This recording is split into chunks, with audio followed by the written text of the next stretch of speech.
আমরা প্রেসক্রিপশন পাল্টে দিয়েছি, কি করেছি? প্রেসক্রিপশন চেঞ্জ করে দিয়েছি। ডাক্তার বলছে যে তুমি কি করবে? একজন অসুস্থ গেছে রোগী, ডাক্তারের কাছে যাওয়ার পরে বলতেছে, ডাক্তার বলে দিচ্ছে যে তুমি কি করবে? 3 বেলা নাপা খাবে, সাথে জিম্যাক্স খাবে, গ্যাসের ওষুধ খাবে, 3 বেলায় এগুলো করবে। কিন্তু বাসায় এসে আমি নিজে নিজে পণ্ডিতি করে কি করছি? 1 বেলা খাচ্ছি আর 2 বেলা খাচ্ছি না, অথবা 2 বেলা খাচ্ছি আর 1 বেলা খাচ্ছি না। নিজের মতো করে প্রেসক্রিপশন চেঞ্জ করে দিয়েছি। আমার সুস্থতার সম্ভাবনা আছে নাকি রোগ বাড়ার সম্ভাবনা আছে? রোগ বাড়ার সম্ভাবনা আছে। তো আল্লাহ তাআলা এই মাসে রোজা দিয়েছেন, ফামান শাহিদা মিনকুমুশ শাহরা ফালিয়াসুম, যে এই মাস পায় সে যেন রোজা রাখে। আর রোজার মাধ্যমে কি হয়? তাকওয়া অর্জন হতে পারে। আবার এই মাসেই আল্লাহ তাআলা বলেন উনজিলা ফীহিল কুরআন, এই মাসে কোরআন নাযিল করা হয়েছে। আমি রোজা রাখলাম কিন্তু কোরআনের গাইডলাইন ফলো করলাম না, তার মানে আল্লাহ তাআলা যে প্রেসক্রিপশন দিয়েছেন যে তাকওয়া, রোজা যেমন তাকওয়া অর্জনের একটা পথ, পাশাপাশি কোরআন হচ্ছে তাকওয়া অর্জনের সবচেয়ে কার্যকরী ইফেক্টিভ একটা ওয়ে হচ্ছে কোরআন। এটা আমি মেনে চলছি না, এটা মানার চেষ্টা করতেছি না। আসসালামু আলাইকুম ওয়া রাহমাতুল্লাহি ওয়া বারাকাতুহু। ইন্নাল হামদুলিল্লাহ নাহমাদুহু ওয়া নাস্তাঈনুহু ওয়া নাস্তাগফিরুহু ওয়া নু'মিনু বিহি ওয়া নাতাওয়াক্কালু আলাইহি ওয়া না'উযু বিল্লাহি মিন শুরুরি আনফুসিনা ওয়া মিন সাইয়্যাতি আমালিনা। من يهده الله فلا مضل له ومن يضلله فلا هادي له ونشهد أن سيدنا حبيبنا ومولانا محمد الذي أرسله بالحق بشيرا ونذيرا وداعيا إلى الله بإذنه وسراجا منيرا. أما بعد فقد قال الله سبحانه وتعالى في كلامه المجيد: فأعوذ بالله من الشيطان الرجيم. بسم الله الرحمن الرحيم. إنا أرسلناه في ليلة القدر وما أدراك ما ليلة القدر. ليلة القدر خير من 1000 شهر. تنزل الملائكة والروح فيها بإذن ربهم من كل أمر. سلام هي حتى مطلع الفجر. وقال الله تعالى: إن الله وملائكته يصلون على النبي يا أيها الذين آمنوا صلوا عليه وسلموا تسليما. اللهم صل على محمد وعلى آل محمد كما صليت على إبراهيم وعلى آل إبراهيم إنك حميد مجيد. اللهم بارك على محمد وعلى آل محمد كما باركت على إبراهيم وعلى آل إبراهيم إنك حميد مجيد. আসমান ও জমিনের মালিক রব্বুল ইজ্জাত ওয়াল জালালের দরবারে লাখ কোটি শুকর পূজা করছি যে এই মহান মহিম আমাদেরকে পবিত্র রমাদান মাসের একদম শেষ লগ্নে, রমাদান মাসের পবিত্র জুমার দিনে আল্লাহর মসজিদে এসে আগে ভাগে উপস্থিত হওয়ার সুযোগ করে দিয়েছেন, সৌভাগ্যের অধিকারী করেছেন। সেই মহান মনিবের দরবারে শুকরিয়া আদায় করছি। সকলে বলি আলহামদুলিল্লাহ। দরুদ এবং সালাম প্রেরণ করছি সাইয়্যিদুল মুরসালিন রাহমাতাল লিল আলামিন মুহাম্মদুর রাসূলুল্লাহ সাল্লাল্লাহু আলাইহি ওয়াসাল্লাম। সম্মানিত হাজিরিন, আজকে 20 রমাদান। দেখতে দেখতে পবিত্র রমাদান মাসের 19টি দিবস গত হয়ে গিয়েছে। রমাদান শুরু হয়েছে, রমাদান শেষ হয়ে যাচ্ছে। আসলে মানুষের ভালো দিনগুলো দ্রুতই চলে যায়, এটা একটা স্বাভাবিক। কষ্টের দিনগুলো যেতে একটু সময় লাগে, কিন্তু ভালো দিনগুলো, বরকতময় দিনগুলো দেখবে খুব দ্রুত চলে যাচ্ছে। রমাদান শুরু হয়েছে, কিভাবে যেন 20টা দিন কি হয়ে যাচ্ছে, চলে যাচ্ছে। তো আল্লাহর কাছে আমরা কামনা করি যে এই বরকত এবং মাগফিরাত এবং ক্ষমার যে ঘোষণা রয়েছে, আল্লাহ তাআলা যেন এই রমাদান মাসের মাধ্যমে, সিয়াম সাধনার মাধ্যমে আল্লাহ তাআলা যেন সেই সৌভাগ্যের অধিকারী করেন। আল্লাহ যেন আমাদেরকে পরিপূর্ণ মুত্তাকী হওয়ার তৌফিক দান করেন। তাকওয়ার যে প্রশিক্ষণগুলো আমরা নিচ্ছি, সেই প্রশিক্ষণগুলো যেন আমরা সারাটি বছর জুড়ে সেই প্রশিক্ষণ ধারণ করে প্রকৃত মুত্তাকী হিসেবে আমরা যেন জীবনযাপন করতে পারি। আল্লাহ তৌফিক দান। সম্মানিত হাজিরিন, আমি আপনাদের সামনে পবিত্র কোরআনের সূরা কদর, সূরাতুল কদর 97 নম্বর সূরা আমি আপনাদের সামনে তেলাওয়াত করেছি। আল্লাহ তাআলা এই সূরাতে বলছেন যে আমি উহা নাজিল করেছি কদরের রাত্রিতে। সাধারণত বাক্য শুরু হইলে সর্বনাম দিয়ে শুরু হয় না, উহা নাজিল করেছি। আল্লাহ তাআলা বলতে পারতেন যে আমি কি কোরআন নাজিল করেছি। আল্লাহ তাআলা বলছেন নিশ্চয় আমি উহা নাজিল করেছি কদরের রাত্রিতে। তো এখানে এই সর্বনাম ব্যবহার করার কারণ কি? এর অন্যতম কারণ হচ্ছে যে এই 97 নম্বর সূরার আগ পর্যন্ত বা এই সূরার আরো আগে থেকেই কোরআনের একদম শুরু থেকেই যে সূরাগুলো আছে, প্রায় প্রত্যেক সূরাই বা মুত্তাকিদের হেদায়েতের জন্য, মানুষের হেদায়েতের জন্য কোরআনের কথা এত বেশি আলোচনা করা হয়েছে যে কোরআন মুসলমানদেরকে পথ প্রদর্শন করে, কোরআন মুত্তাকিদেরকে পথ প্রদর্শন করে, কোরআন মুমিনদেরকে পথ দেখায়, কোরআন মানব জীবনের সমস্যাগুলোর সমাধান নিয়ে আসে। এরকম ভাবে কোরআনের কথা এত আলোচনা হয়েছে যে নতুন করে আর বলার দরকার নাই ইন্না আনসালনাল কুরআনা ফি লাইলাতিল কদর। সুবহানাল্লাহ, যে কোরআন আমি কদরের রাত্রিতে নাযিল করেছি, এইটা বলার আর প্রয়োজন নেই, কারণ কোরআনের ব্যাপারে গোটা কোরআনটা নিয়েই কি হচ্ছে, আলোচনা হচ্ছে। সুবহানাল্লাহ। আর এই রাত্রিটা কি, রাত্রির ব্যাপারে বলা হচ্ছে এটা কোরআন নাজিলের রাত্রি। এই রাত্রিতে আল্লাহ তাআলা কি যে কেউ ইবাদত করলে সেই ইবাদতের 1000 মাসের ইবাদতের সওয়াব আল্লাহ তাআলা দিয়ে দিবেন। সুবহানাল্লাহ। হিসাব করলে পাওয়া যায় প্রায় 83 বছর 4 মাস ইবাদতের সওয়াব। সুবহানাল্লাহ। আপনি যদি লাইলাতুল কদর রাত্রিটা পান, তার মানে হচ্ছে আপনি ওই রাত্রিতে যত ইবাদত করবেন প্রত্যেকটা ইবাদতই আপনি 84 বছর 4 মাস 83 বছর 4 মাস ইবাদত করা কি আপনি সওয়াব পেয়ে যাবেন। সুবহানাল্লাহ। তো এটা বিশাল একটা অফার মুমিনদের জন্য, অনেক বড় একটা অফার। এমনিতেই রমাদান মাসের প্রত্যেক দিন প্রত্যেকটা আমলেরই কি রয়েছে, বহুগুণ, 10 থেকে 700 গুণ পর্যন্ত আল্লাহ তাআলা সওয়াব বাড়িয়ে দেন।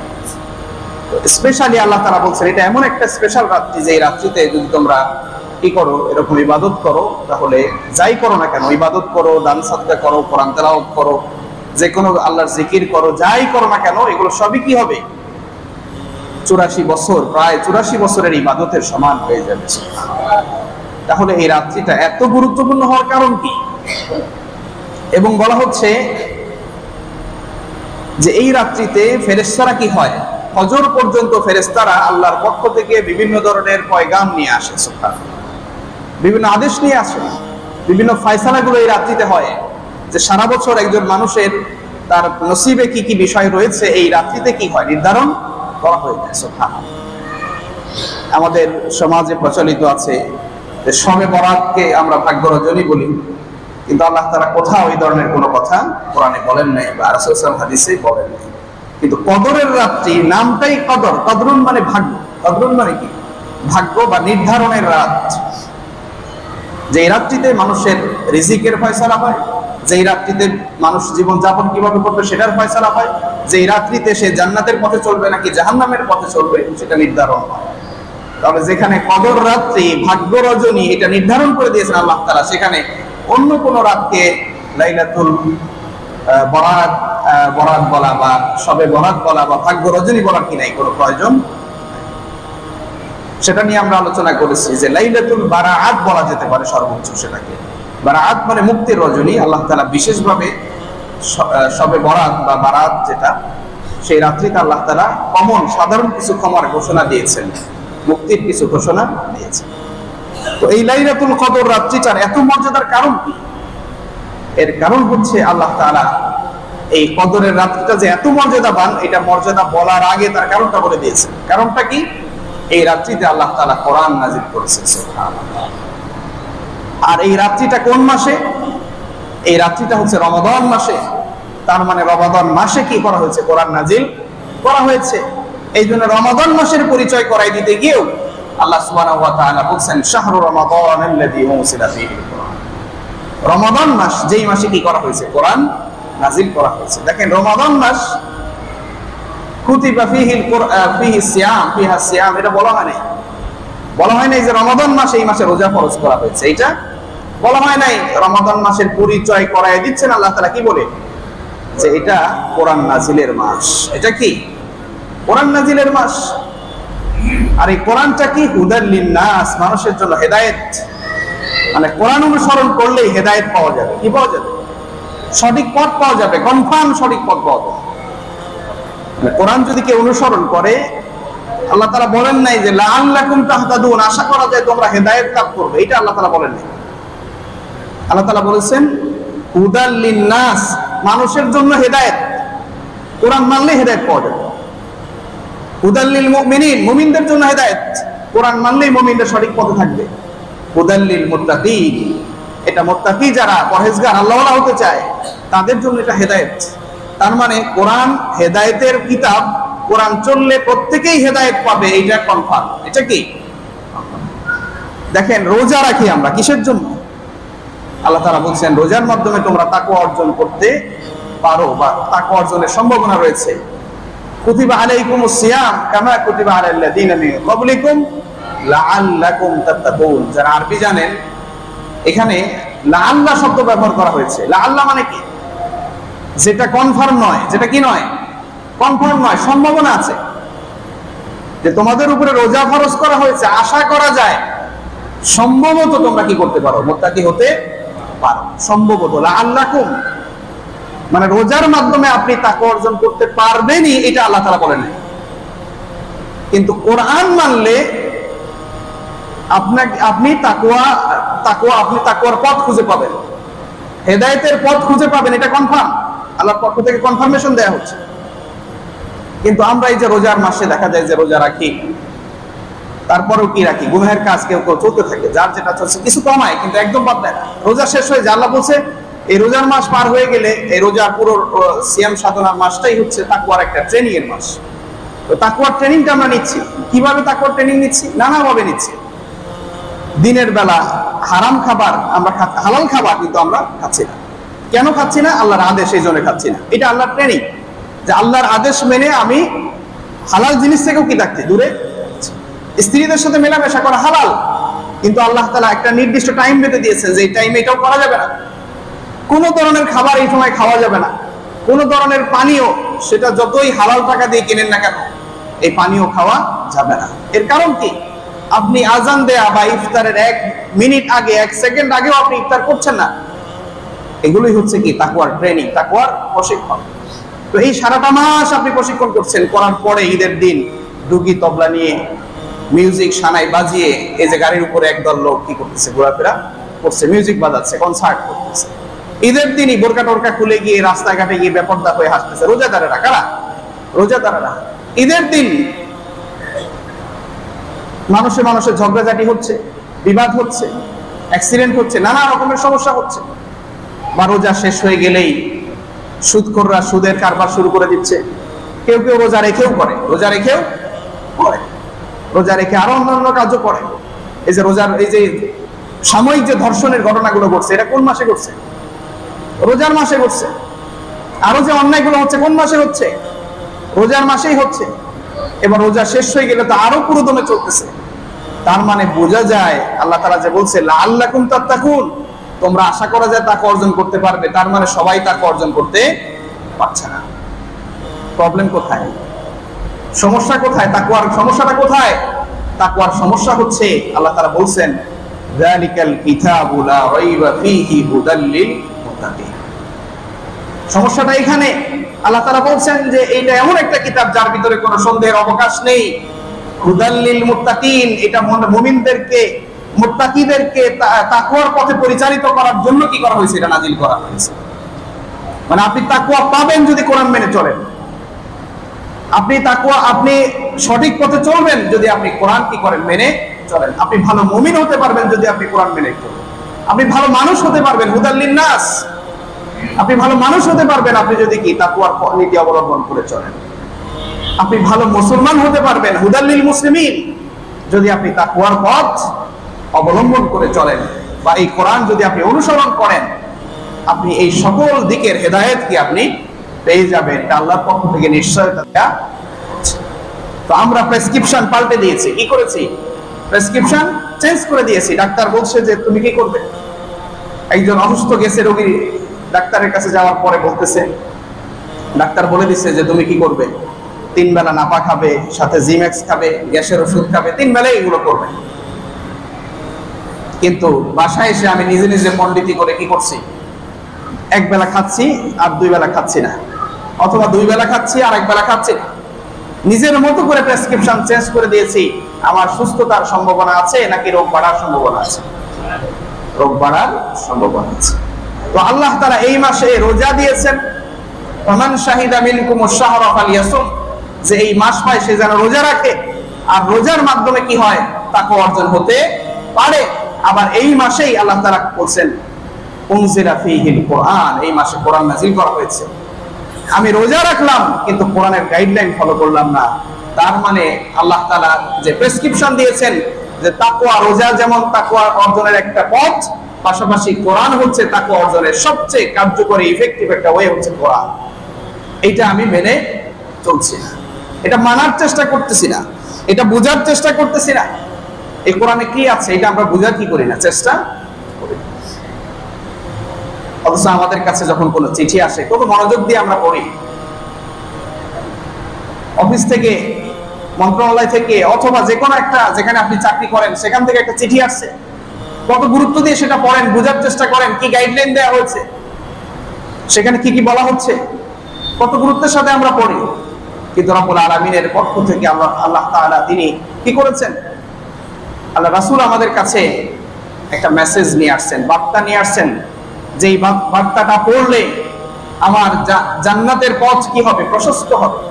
জাহান্নামের পথগুলো আমি চিনতে পারবো, নিজেকে গুনাহের পথ থেকে বেঁচে থাকতে পারবো, দুনিয়ার জীবন আমি কোন পথে চালাতে পারবো সেই বিষয়গুলো সেখানে সুস্পষ্টভাবে বলা আছে।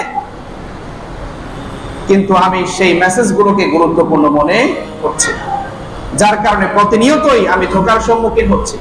কোরআনের পথ না জানার কারণে আমার শয়তানের পথগুলো আমাকে কি করছে, হাতছানি দিয়ে রাখছে। আল্লাহ তাআলা বলছে ওয়ালা তাত্তাবিউ খুতুওয়াতিশ শায়াতিন, শয়তানের পথ তোমরা কি করো না, অনুসরণ করো না। উদখুলু ফিস সিলমি কাফা, তোমরা কি করো, ইসলামের মধ্যে পরিপূর্ণভাবে প্রবেশ করো।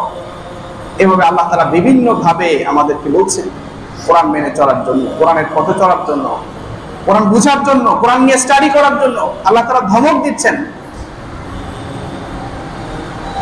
যে আল্লাহ তাআলা বলছেন আফালা ইয়াতাদাব্বারুনাল কুরআন আম আলা কুলুবিন আকফালুহা, এদের অন্তরে কি তালা দেয়া হয়ে গেছে নাকি যে তারা কোরআন নিয়ে গবেষণা করে না, স্টাডি করে না, পড়ে না। ওয়ালাকাদ ইয়াসসারনাল কুরআনা লিযিকরি ফাহাল মিন মুদ্দাকির, আল্লাহ তাআলা বলছেন আমি কোরআনকে উপদেশ নেওয়ার জন্য সহজ করে দিয়েছি। কোরআনের সোজার পথগুলো অনেক সহজ, আছে কি কেউ এখান থেকে উপদেশ নেওয়ার জন্য? বারবার আল্লাহ তাআলা বলছেন ফাহাল মিন মুদ্দাকির, কেউ কি আছে এখান থেকে উপদেশ নিবে? এইভাবে আল্লাহ তাআলা দরদি হয়ে বলছেন। রাসূল করিম সাল্লাল্লাহু আলাইহি ওয়াসাল্লাম এই কোরআনের পথ অনুসরণ না করার কারণে, কোরআনের রাস্তা অনুসরণ না করার কারণে তিনি আল্লাহ রাব্বুল আলামিনের কাছে এই কোরআন ছেড়ে দেওয়া উম্মতের জন্য মামলা করবেন।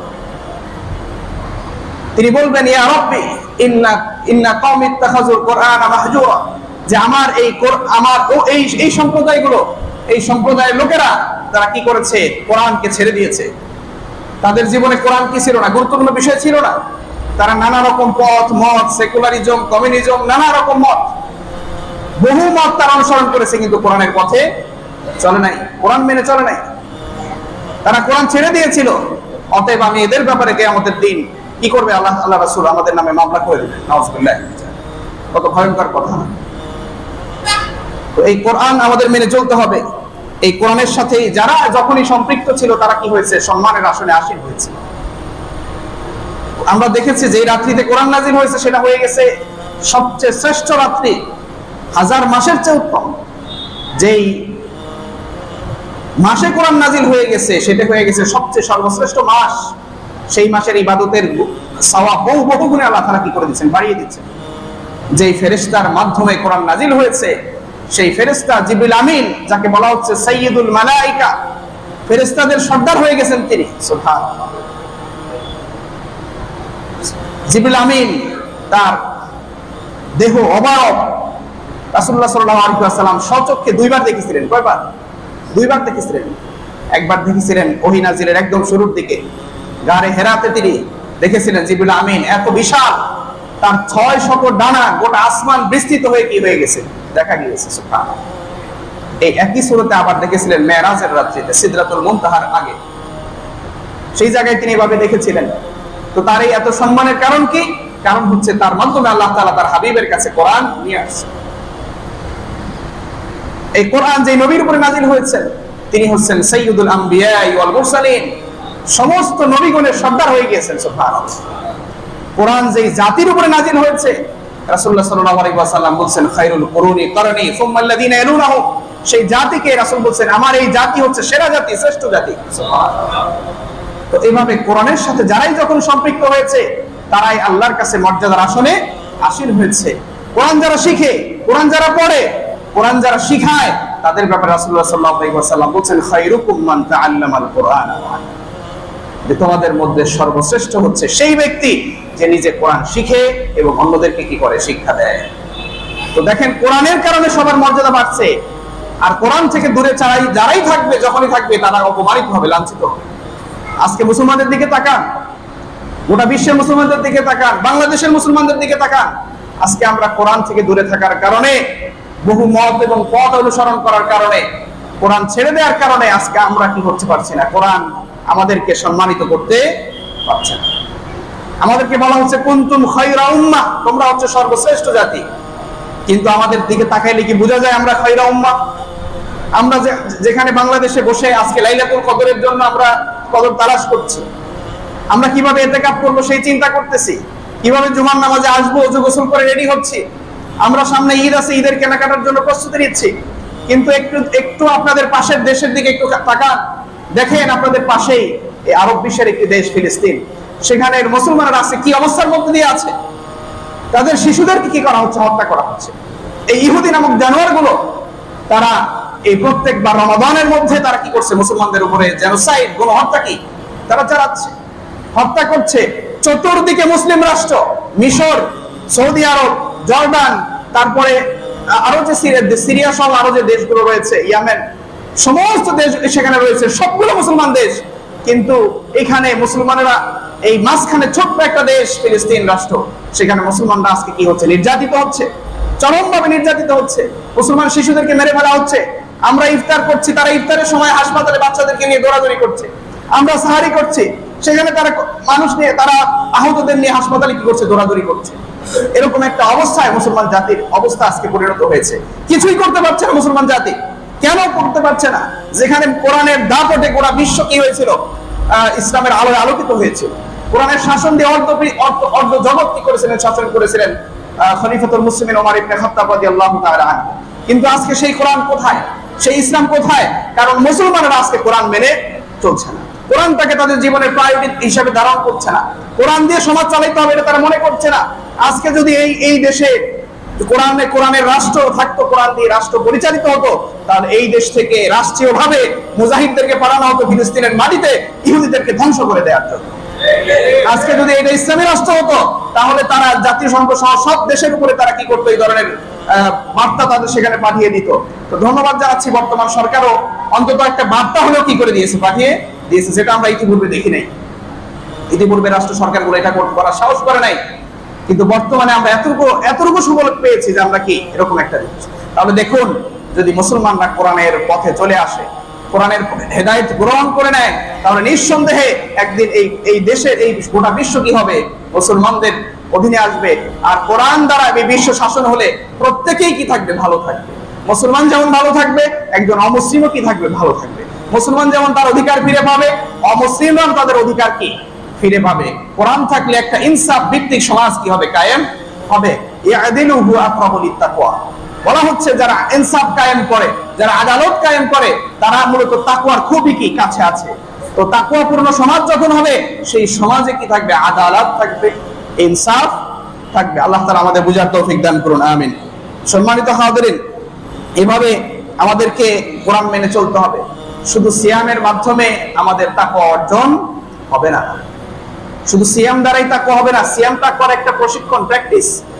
কিন্তু তাকওয়া আপনি যদি কনফার্ম পেতে চান, তাকওয়ার পথ যদি আপনি চান যে আপনি পরিপূর্ণ মুত্তাকি হবেন, তাহলে আপনাকে অবশ্যই কি করতে হবে? কোরআন মেনে চলতে হবে। এই কোরআনটাই হচ্ছে তাকওয়ার গাইড বুক, তাকওয়ার গাইড বুক। আপনি আপনার কাজগুলো শুরু করেন কথার মাধ্যমে। কিভাবে আপনি মানুষের সাথে কথা বলবেন? কোরআনকে জিজ্ঞেস করেন, কোরআন বলবে কৌলু কৌলান সাদীদা, সোজা কথা বলবা। কি কথা বলবা? সোজা। আপনি কোরআনকে জিজ্ঞেস করেন, আমি কথা বলবো, কিভাবে কথা বলবো?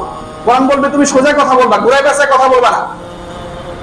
মুখে একটা বলতেছো, পিছনে আরেকটা চিন্তা করে আসছো, মাথায় আরেকটা চিন্তা করতেছো, এরকম বলার কি নেই? সুযোগ নেই। তুমি যদি রাস্তায় চলতে যাও, চিন্তা করো যে তুমি কিভাবে চলবে। আর কোরআন বলে দিবে আল্লাযীনা ইয়ামশুনা আলাল আরদি হাওলা, যে নম্র ভদ্রভাবে বিনয়ের সাথে কি করবে? জমিতে চলাচল করবে। নিজেকে বাড়াবাড়ি করবে না, কোন রকম সীমা লঙ্ঘনের কাজ করবে না। তুমি কারোর সাথে ঝগড়া, কেউ যদি তোমার সাথে ঝগড়া করতে আসে, তুমি কি করবে? কেউ তোমার সাথে অযথা বিতর্ক করতে আছে, তুমি দেখতেছো সেই লোকে ভুল, তুমি যেটা বলতেছো সেটা সঠিক কিন্তু সে ভুল, এরপরেও সে তোমাকে কি করছে? বিতর্ক করতে আছে। তুমি কি করবে? কোরআন বলবে ওয়াইদা খাতাবাহুমুল জাহিলুনা ক্বালু সালামা, যে তোমরা যখন এরকম মূর্খদের সাথে মূর্খরা যখন তোমাদের সাথে ডিসকাস করতে আসে, তুমি সালাম দিয়ে সেখান থেকে কি করবে? চলে যাবে। তোমাকে আক্রমণ করেছে বা তুমি আহত হয়েছো, তোমার অনেক রাগ, প্রতিশোধ নেওয়ার মতো অনেক ক্ষমতা তোমার আছে, কিন্তু তুমি কি করবে? কোরআন বলছে ওয়াল কাযিমিনাল গায়যা, তোমার রাগকে কি করবে? সম্বরণ করবে। ওয়াল আফিনা আনিন নাস, মানুষকে ক্ষমা করে দাও, ক্ষমা করে দিলে ভালো, এটা ইহসান। তুমি যদি রাগের সময় নিজেকে কন্ট্রোল করতে পারো, এটা মুহসিনের কাজ। তুমি যদি প্রতিশোধ নেওয়ার ক্ষমতা থাকা সত্ত্বেও তুমি যদি প্রতিশোধ না নাও, তাহলে এটা হবে কি? মুহসিনের কাজ। তুমি একজন মুহসিন বান্দায় কি হবে? পরিণত হবে। তো এভাবে কোরআন নানা রকমের দিক নির্দেশনা দিচ্ছে। আমরা যখন চিন্তা করি যে আমরা কি খাবো, পৃথিবীর থেকে জমিনে তো বহু খাবার আছে, কি খাবো? আল্লাহ তাআলা কোরআনে বলে দিচ্ছেন কুলু মিম্মা ফিল আরদি হালালান তাইয়্যিবা, তোমরা কি করো? জমিন থেকে হালাল খাবার খাও, হালাল খাবার খাও, পবিত্র যেটা পুষ্টিকর এটা খাও, তাইয়্যিব যেটা এটা খাও। হালালও খেতে বলছেন, আবার পুষ্টিকরটা খাইতে বলছেন। হালাল খাইলে ঈমান ঠিক থাকবে, আমল ঠিক থাকবে, আর পুষ্টিকর খাবার খাইলে শরীর কি থাকবে? মজবুত থাকবে। দুইটা দিক নির্দেশনা আল্লাহ তাআলা দিচ্ছেন। আবার আরেকটা দিক নির্দেশনা দিচ্ছেন যে ইফতারের সময় কি পেট ভরে খাবে না, অপচয় করবে না, অহেতুক খাবার দাবার কিনবে না। কুলু ওয়াশরাবু ওয়ালা তুসরিফু, খাও পান করো, কিন্তু কি করো না? অপচয় করো না। এরকম খুলে খুলে আল্লাহ তাআলা কোরআনের বিধানগুলো আমাদের সামনে বলে দিচ্ছেন। ব্যবসা করবে, কিভাবে ব্যবসা করবে, কোনটা করা যাবে, কোনটা করা যাবে না, কোরআন বলে দিচ্ছে আহাল্লাল্লাহুল বাইআ ওয়া হারামা রিবা। আল্লাহ তাআলা ব্যবসা বাণিজ্য এই জিনিসগুলোকে হালাল করেছেন, এবং সুদি লেনদেন করাকে কি করেছেন? হারাম ঘোষণা করেছেন। এভাবে কোরআনে প্রত্যেকটা জিনিস আমাদেরকে কি করা হয়েছে? সুস্পষ্টভাবে বলে দেওয়া হয়েছে। অথচ আমরা কি করছি না? এই নীতি, এই পথ আমরা অবলম্বন করছি না। আমরা রোজা রাখছি, তাকে অর্জনের জন্য রাখতেছি, রোজা রাখতেছি। রোজা আল্লাহ তাআলা একবার রাখতে বলেছেন, ফামান শাহিদা মিনকুমুশ শাহরা ফালিয়াসুম, যে এই মাস পায়, এই রমাদান মাস পায়, সে যেন রোজা রাখে। এটা একটা আদেশ, এটা একটা কি আদেশ। এই আদেশ পালন করার জন্য আপনি 30টা দিন কি করছেন? না খেয়ে ক্ষুধায় কষ্ট করছেন, না খেয়ে থাকতেছেন, পরিশ্রম করতেছেন, গায়ে ঘাম ঝরতেছে, এরপর আপনি কোনো খাবার খাচ্ছেন না, আপনার স্ত্রীর সাথে মেলামেশা করছেন না, আবার আপনি অনর্থক কথা কাজ এগুলো করছেন না, অনর্থক কথা কাজ থেকে আপনি দূরে আছেন। এই যে একটা প্র্যাকটিস চলতেছে, কেউ ঝগড়া করতে আসতেছে, আপনি বলতেছেন ইন্নিমরিউ সাইমুন, আমি রোজাদার। এভাবে আপনি বলছেন, নিজেকে সেভ করতেছেন যে না, রোজা রেখে কি করা যাবে না? মিথ্যা কথা বলা যাবে না, রোজা রেখে হারাম কাজ করা যাবে না, রোজা রেখে গুনাহের কাজ করা যাবে না। আপনি এই শুধু রোজা রাখা এবং এর সম্মানার্থে আপনি এই প্রশিক্ষণগুলো নিচ্ছেন, কিন্তু রোজার মাস শেষ হয়ে গেলেই কি করছি আমরা? আল্লাহর অন্যান্য যে নির্দেশগুলো রয়েছে এগুলো আর পালন করছি না। গোটা কোরআনে কি শুধু একটাই নির্দেশনা আসছে যে শুধু রোজা পড়ো, নামাজ পড়ো? শুধু কি একটাই নির্দেশনা? একটা নির্দেশনা নয়। রোজাদারকে দুই ভাগে ভাগ করেছেন রাসূলুল্লাহ সাল্লাল্লাহু আলাইহি ওয়াসাল্লাম। এক ভাগ রোজাদার হচ্ছে, তাদের ব্যাপারে বলা হচ্ছে তারা কি করবে? তাদেরকে আল্লাহ তাআলা তাদের পূর্বের সমস্ত গুনাহগুলো মাফ করে দেবেন। তাদের রোজাগুলো কিয়ামতের দিন দাঁড়িয়ে যাবে। আপনি তো চাইবেন যে এই কিয়ামতের কঠিন মুহূর্তে আপনার জন্য একজন কি হোক, আপনার উকিল একজন দাঁড়াক। এই রোজা, যার রোজা কবুল হবে সেই ব্যক্তির রোজা তাকে কি করবে, কিয়ামতের দিন তার ব্যাপারে সুপারিশ করবে যে আল্লাহ, এই লোকটা কষ্ট করে রোজা রাখছে, হারাম কাজ করে নাই, এবং রোজা পরবর্তীতেও সে কি করেছে, এই রোজার শিক্ষা সে ধারণ করেছে, সেটা করে নাই। আল্লাহর কাছে সুপারিশ করবে যে তাকে আপনি জান্নাত দেন, ফায়ুশাফাআন, আল্লাহ তাআলা তাদের সুপারিশ কবুল করে নেবেন। সুবহানাল্লাহ। এই যে কোরআন, আপনি কোরআন মেনে চলছেন, রাত জেগে কোরআন পড়ছেন, কোরআন তেলাওয়াত করছেন, কোরআন স্টাডি করছেন, এই কোরআন কিয়ামতের দিন আবার উকিল হয়ে দাঁড়াবে। আপনার দুইটা উকিল আপনার সাথে থাকবে, একটা হচ্ছে রোজা, আর একটা কি কোরআন থাকবে। আপনি যদি কোরআন ধারণ করেন, কোরআন শিখেন, কোরআন বুঝেন, এই রাত জেগে কোরআন পড়েন, কোরআন কিয়ামতের দিন দাঁড়িয়ে যাবে। কোরআন বলবে, আয় রব্বি ইন্নী মানাতুকুন নাওমা ফিল লাইল ফাশাফিনি ফিহি।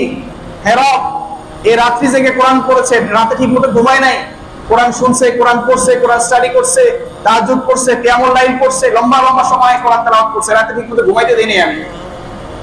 ফাশাফিনি ফিহি, আমার সুপারিশ কবুল করেন। কিয়ামতের দিন আল্লাহ তাআলা এই কোরআনের সুপারিশও কবুল করে নেবেন। সুবহানাল্লাহ। তাহলে এরকম একজন সুপারিশকারী দরকার আছে কিনা? রোজার মতো একজন সুপারিশকারী, কোরআনের মতো একজন সুপারিশকারী অবশ্যই আমাদের দরকার আছে। সম্মানিত হাজিরিন, তো এই জন্য আমরা চেষ্টা করি এই দুইটা জিনিস রোজার মাসে আমরা সিয়াম সাধনা করব, এর মাধ্যমে তাকওয়াটা কি করব, ধারণ করব। আরেকটি বিষয় হচ্ছে আমরা কোরআন মেনে চলবো, কোরআন মেনে চলবো, কারণ কোরআন না মানলে তাকওয়ার পথ পাওয়া যাবে না। তাকওয়ার পথ দেখাবে কে? কোরআন। তাকওয়ার পথ কে দেখাবে? কোরআন। আপনি মুত্তাকি হবেন।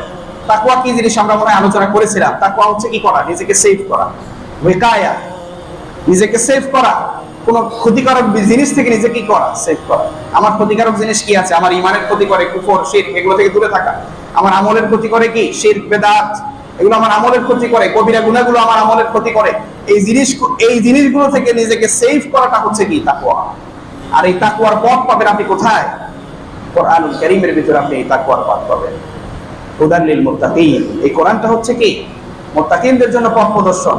তো সামনে লাইলাতুল কদর রাত্রি আসতেছে। এই কদরের রাত্রির সম্মানের কারণ হচ্ছে কোরআন। কদরের রাত্রির সম্মানের কারণ কি? কোরআন। রাসূলুল্লাহ সাল্লাল্লাহু আলাইহি ওয়াসাল্লাম এই কদরের রাত্রিতে তিনি কি করতেন?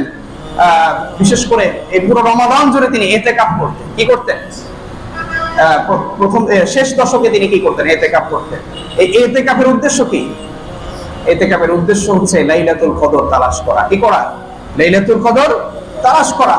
বড়ই আফসোসের বিষয় এই ইতিকাফের বিষয়ে, যেখানে রাসূলুল্লাহ সাল্লাল্লাহু আলাইহি ওয়াসাল্লাম রমাদানের রোজা ফরজ হওয়ার পরে রমজানের শেষ দশকে কোন বছরেই ইতিকাফ ছাড়েন না।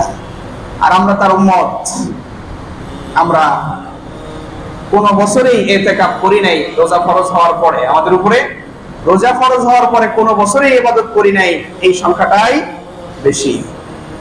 অন্তত একবার 10 দিন ইতিকাফ করছেন কে কে? একটু হাত তোলেন। একবার করছেন 10 দিন, হাতগুলো গোনা যাবে। হাতগুলো কি করা যাবে? গোনা যাবে, গুনে বের করা যাবে। কয়জন এখানে? আল্লাহ তাআলা আপনাদের ইবাদতগুলো কবুল করে নিন। আমিন।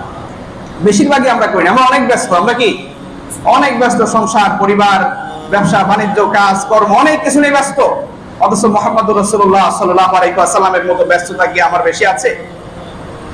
তিনি গোটা মানুষের উম্মার হেদায়েত দেওয়ার জন্য তাকে কি করা হয়েছে? প্রেরণ করা হয়েছে। কাফের মুশরিকদের সারাক্ষণ কি করেছেন? এগুলো মোকাবেলা করেছেন।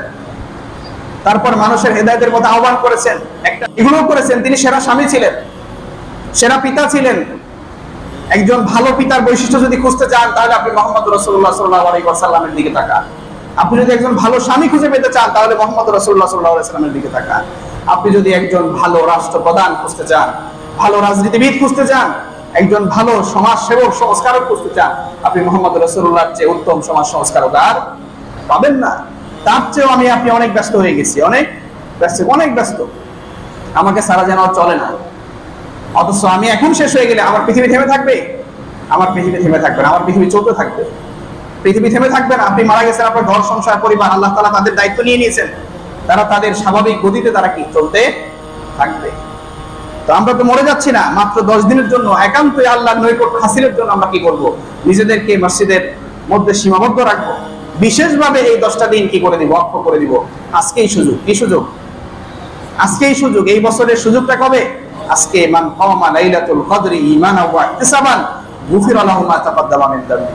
আল্লাহ রাসূল বলছেন যে লাইলাতুল কদর রাত্রিতে কি করলো? ইবাদত করলো, নামাজ পড়লো, আল্লাহ তাআলা তার পূর্বের সমস্ত গুনাহগুলো মাফ করে দেবেন। সুবহানাল্লাহ। এই অফারটা তারাই ভালোভাবে পাবে যারা ইতিকাফ করে। যারা কি করে? ইতিকাফ করে। লাইলাতুল কদর কোন রাত্রিতে এটা কি নির্দিষ্ট করে বলা আছে? বলা নাই। রাসূলুল্লাহ সাল্লাল্লাহু আলাইহি ওয়াসাল্লামকে একবার স্বপ্নে দেখানো হয়েছিল যে এই রাত্রিটা লাইলাতুল কদর রাত্রি। ঘুম থেকে ওঠার পর আবার ভুলাই দেওয়া হয়েছে। কি করে দেওয়া হয়েছে? ভুলাই দেওয়া হয়েছে। কারণ কি? ভুলে দেওয়া হলো কেন? তার তো সব মনে থাকে, কিন্তু এটা মনে থাকলো না কেন? বাইতুল মাকদাসের কয়টা কোথায় কোথায় পিলার আছে এগুলো তিনি কি করেছেন? বিস্তারিত বর্ণনা করে বলেছেন। সেখানে তিনি কি কি করেছেন সব বলেছেন। জান্নাতে কি দেখেছেন, জাহান্নামে কি দেখেছেন সব বলেছেন। মেরাজ থেকে ঘুরে এসে রাতে ঘুমাইছেন, স্বপ্নে দেখছেন যে অমুকটা লাইলাতুল কদর রাত্রি, সকালে ভুলে দেওয়া হয়েছে। কেন দেওয়া হয়েছে? হাদিস থেকে জানা যায় রাসূলুল্লাহ সাল্লাল্লাহু আলাইহি ওয়াসাল্লাম একবার দেখলেন এক লোক নামাজ পড়তেছে, ঘুমাচ্ছে, নামাজের ওয়াক্ত হয়ে গেছে। আলী রাদিয়াল্লাহু আনহুকে বললেন, তিনি নিজে ডাকলেও তো ডাকতে পারেন, নিজে ডাকলেও ডাকতে পারেন, কিন্তু নিজে ডাকলেন না। না ডেকে তিনি কি করলেন? আলী রাদিয়াল্লাহু আনহুকে বললেন তাকে ডেকে দাও। আলী রাদিয়াল্লাহু আনহু তাকে ডেকে দিলেন। ডেকে দেওয়ার পরে বলেন, ইয়া রাসূলুল্লাহ, আপনারও তো সুযোগ ছিল টাকার সওয়াব হাসিল করার, কিন্তু আপনি করলেন না কেন? তিনি বললেন যে আমি যদি তাকে ডাকতে যাই, সে যদি কোনো কারণে অবহেলা করে, অলসতা করে, ঘুমের ঘরে মানুষ নানা রকম আচরণ করে, তো সে যদি অলসতা করে তাহলে আমার সাথে এই অবমাননার কারণে তার কুফরি হওয়ার কি রয়েছে? সম্ভাবনা রয়েছে। এই জন্য সতর্কতা হিসেবে আলী রাদিয়াল্লাহু আনহু বলছেন তুমি ডেকে দাও। তো লাইলাতুল কদর রাত যদি নির্দিষ্ট হয়ে যেত, যেই রাত্রিতে রাসূল সাল্লাল্লাহু আলাইহি ওয়াসাল্লাম নিয়ে কনফার্ম তিনি ইবাদত করতেন, যেই রাত্রিতে তিনি পরিবারের সবাইকে জাগিয়ে দিতেন এবং সবাই কি করতেন? প্রস্তুতি নিয়ে ইবাদত করতেন। এই রাত্রিটা যদি নির্দিষ্ট হয়ে যেত, তাহলে ওই রাত্রিতে ইবাদত না করার কারণে রাসূলের অপমাননা হতো। রাসূলের কি হতো? অপমাননা হতো। এই জন্য একটু অস্পষ্ট রাখা হয়েছে। তারপরে বলে দেওয়া হয়েছে কি? তাহাররাদু লাইলাতুল কদরি ফি আশরি আওয়াখিরি মিনাল বাইত। তোমরা রমাদানের শেষ দশকের বেজর রাত্রিতে কি করো? লাইলাতুল কদর তালাশ করো। এখন জটিল অঙ্ক আছে একটা। কি আছে? জটিল অঙ্ক আছে। অঙ্কটা হলো সৌদি আরবের লাইলাতুল কদরের রাত আর বাংলাদেশের লাইলাতুল কদরের রাত কোন রাত্রিতে আল্লাহ তাআলা এই লাইলাতুল কদর রাখছেন? হিসাব জটিল না? হিসাব জটিল। তো প্রত্যেক রাতেই খুঁজতে হবে। প্রত্যেক রাতেই কি আল্লাহ তাআলা চাইলে আমাদের দেশের এই রাত্রিতেও দিতে পারে, ওই দেশে ওই রাত্রিতেও দিতে পারে, সেটা আলাদা। কিন্তু এই সংশয় বাদ দিয়ে যদি আপনি 100% লাইলাতুল কদর পেতে চান, তাহলে আপনাকে ইতিকাফে বসতে হবে। কি করতে হবে? ইতিকাফে বসলে লাইলাতুল কদরটা কনফার্ম। আপনার 84 বছরের ইবাদত, 84 বছর আপনি যে ইবাদত করবেন, সেই ইবাদতের সমান সওয়াব এক রাত্রিতে করার বিনিময়ে আপনি পেয়ে যাবেন। সুবহানাল্লাহ। তাহলে কেন এটাকে হাতছাড়া করবেন? এত ব্যস্ততা কি এই রাতের ইবাদত হচ্ছে এত বেশি মূল্যবান হয়ে গেল? যদি আপনাকে বলা হয় যে এই যে 10 দিন, এই 10 দিনে তুমি যদি কি করো? পরিশ্রম করো অথবা এই কাজ করো, এই 10 দিনের মধ্যে এমন একটা দিন আছে যেই দিনে তুমি ভালো করে কাজ করলে তোমাকে ডাবল মজুরি দেওয়া হবে, ডাবল মজুরি দেওয়া হবে। তবে কোন দিন এটা আমি বলবো না, এটা আমি দেখবো কবে। তো লোকজন কি ওই রাত খুঁজতো, ওই দিনটা খুঁজতো যে কবে কোন দিন, যে সেই দিনটা, নাকি 10 দিনে কি করতো? জান প্রাণ দিয়ে চেষ্টা করতো ডাবল মজুরি দেওয়া হবে। কি করা হবে? শুধু দ্বিগুণ মজুরির জন্য সে এত কাটাকাটি করবে, আর সেখানে আল্লাহ তাআলা 84 বছরের ইবাদতের সমান সওয়াব দিয়ে দিবেন। তাহলে কেন আমরা এই দিনটা পাওয়ার জন্য, এই রাতটা পাওয়ার জন্য আমরা কেন পাগল পারা হব না? কেন আল্লাহর নৈকট্য অর্জনের জন্য আমাকে কিসে বাধা দিচ্ছে? আল্লাহ তাআলার একাকিত্বে সময় কাটানোর জন্য কিসে বাধা দিচ্ছে? একমাত্র ইবাদত, বিশেষ করে এই ইতিকাফ, এটা এমন একটা ইবাদত যেটার মাধ্যমে আপনি আল্লাহ তাআলার নৈকট্য এবং সন্তুষ্টি এবং এই ইবাদতের মজা আপনি সাথে সাথে কি পেতে থাকেন। এই ইতিকাফ যারা করে তারা দেখবেন তাদের ভিতরে ইতিকাফ শেষ করার পরে কেন যেন একটা বিশেষ পবিত্রতা সে কি করে ফিল করতে থাকে। আল্লাহ তাআলার সাথে তার সম্পর্ক কি হয়? গাঢ় হয়। এখানে অনেক ধৈর্যের ব্যাপার রয়েছে। তার এখানে ব্যবসা আছে, বাণিজ্য আছে, সব ছেড়ে এখানে আছে। হ্যাঁ, ইতিকাফে বসলে যে সবই করা যাবে না বিষয়টা এমন নয়। ইতিকাফে বসলে আপনি ইবাদত করবেন, মসজিদে থাকবেন, সবই ঠিক আছে। হঠাৎ জরুরি প্রয়োজন হলে সেটাও কি করা যাবে? ফোনের মাধ্যমে হোক বা মসজিদে ডেকে হোক সমাধান করার সুযোগ আছে, নিষেধ করা হয়নি। একদমই সব বাদ দিয়ে দিতে বলা হয়নি, কিন্তু সবকিছু ছেড়ে করাটাই হচ্ছে কি উত্তম।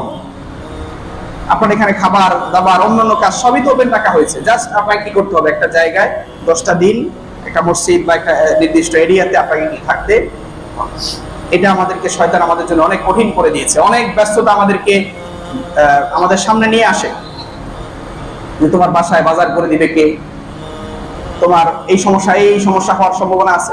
শয়তান এগুলো করে, মানে হেল্প করে আমাদেরকে, আমাদের ইতিকাফ থেকে দূরে রাখার জন্য আমাদের হেল্প করে। কিভাবে হেল্প করে? নানা রকমের ব্যস্ততা ওই সময় মনে করায় দেয় যে এইটা অফিসের, এটা সিগনেচার আমি না করলে কি হবে না, এই ব্যবসা এটার সাথে আমি এই 10 দিন যদি থাকি তাহলে আমার সারা বছরের ব্যবসা কি হয়ে যাবে, শেষ হয়ে যাবে। এই রমজানের এই শেষ 10 দিনই তো বেচা কেনা যা হওয়ার হবে। এরকম নানা রকম কায়দা কৌশল করে আমাকে কি করছে শয়তান, আমাকে দূরে রাখছে। কারণ শয়তানের উদ্দেশ্য হচ্ছে সে আল্লাহর কাছে চ্যালেঞ্জ দিয়ে আসছে, ওয়ালা তাজিদু আকসারাহুম শাকিরিন, যে আমি তাদেরকে চতুর্দিক থেকে আক্রমণ করব, আপনি আপনার এই বান্দাদের মধ্যে বেশিরভাগকে কি পাবেন না, আপনার কৃতজ্ঞদের মধ্যে পাবেন না। এটা আল্লাহর কাছে চ্যালেঞ্জ করে আসছে। আর আমরা সেই চ্যালেঞ্জের মধ্যে নিজেদেরকে সেই ফাঁদে কি করে দিয়েছি, ফেলে দিয়েছি। আল্লাহ তাআলা আমাদের হেফাজত করুন, আমিন। ইতিকাফের ব্যাপারে বলা হয়েছে যে একদিনের ইতিকাফের মর্যাদা হচ্ছে আপনাকে এই একদিনের ইতিকাফটা 3 খন্দক পরিমাণ জাহান্নাম থেকে দূরে রাখবে। সুবহানাল্লাহ। এক একটা খন্দক হচ্ছে পৃথিবীর এক প্রান্ত থেকে আরেক প্রান্ত পর্যন্ত। সুবহানাল্লাহ। এরকম একদিনের ইতিকাফের মর্যাদা এরকম। কেউ যদি আল্লাহর সন্তুষ্টির জন্য ইতিকাফে বসে, তার এই মর্যাদা কি রয়েছে। তো এই জন্য আমরা পারবো ইনশাআল্লাহ। যাদের এবছর এখনো সুযোগ আছে, প্রস্তুতি নেওয়ার কি আছে, এখনো সুযোগ আছে। এখানে অলরেডি মনে হয় 20-25 জনের মতো হয়ে গেছে, আরো জায়গা আছে কিনা আমার জানা নাই। লোকেরা যদি কেউই ইতিকাফে না বসে, তাহলে প্রত্যেকে কি হবে, এই সুন্নাতে মুআক্কাদা অবমাননার গুনাহের কি হবে, ভাগীদার হয়ে যাবে। তো এই জন্য যে যেখানে আছেন আপনারা চেষ্টা করেন, এটার জন্য এত পেরেশানি হওয়ার কিছু নাই। নিজের কল্যাণের জন্য কি করেন, এটা করেন। আপনার মসজিদ আছে, আশেপাশে মসজিদ আছে, যেখানে সুযোগ হয় আপনি কি করেন, ইতিকাফে বসে যান। এটার জন্য এইখানেই বসতে হবে জরুরি নয়, এত সুযোগ সুবিধা খোঁজার কোনো দরকার নাই। যেখানে সুযোগ আছে সেখানে বসে যান। ইতিকাফে এমনও সুযোগ আছে, যদি আপনার বাসা থেকে কেউ খাবার দেওয়ার মতো লোক না থাকে, আপনি নিজেও কথাবার্তা না বলে বাসায় গিয়ে খাবার নিয়ে আসতে পারবেন। আপনার মসজিদে যদি অষ্টমের ব্যবস্থা না থাকে, আপনি অষ্টমে গিয়ে, যেখানে অষ্টম আছে অষ্টমে গিয়ে অষ্টম করে আসতে পারবেন। এতটুকু সুযোগও দেয়া আছে, অতএব কোনো সমস্যা নেই, অজুহাত তার কারণে কোনো কারণ নাই। ইতিকাফ করেন। মহিলাদের ইতিকাফের ব্যাপারেও বলা হয়েছে যে তাদের এখানে ইখতিলাফ আছে। বলা হচ্ছে তারা ঘরের নির্দিষ্ট একটা জায়গায় বা একটা নির্দিষ্ট ঘরকে বাছাই করে নিবে, সেখানে থাকবে, অন্য ঘরে যাবে না, অন্য কাজে কি হবে না, জড়াবে না। এইভাবে সুযোগ আছে। আবার কেউ কেউ অনুৎসাহিত করেছে না, এইভাবে করা যাবে না, তারাও মসজিদে যদি ব্যবস্থাপনা থাকে সেখানে করতে পারে। তো আল্লাহ তাআলা আমাদের বোঝার তৌফিক দান করুন, আমিন। তো এভাবে আরেকটি বিষয় হচ্ছে আমাদের